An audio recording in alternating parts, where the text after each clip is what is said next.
Okay, so this is the exterior door that we installed maybe a month and a half ago, and the humidity has went absolutely insane.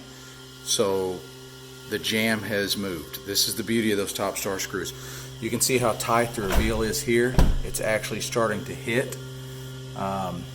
Really tight. Now at the bottom I still have a decent amount of reveal, and at the top I'm a little bit snug, but my main issue is right here.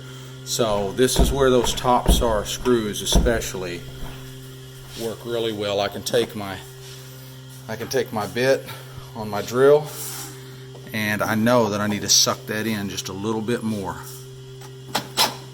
Too much.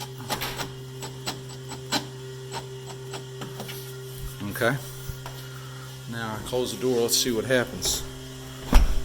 We're back to normal. Look at that. That's all it takes. It's just a little micro adjustment, and we're right back to square one. All of our reveals still look really good on the door.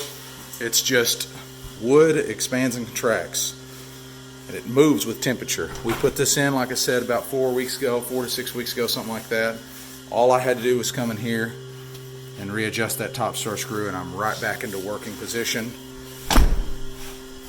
Usually it only moves one time. This should be it. I should never have to move it again.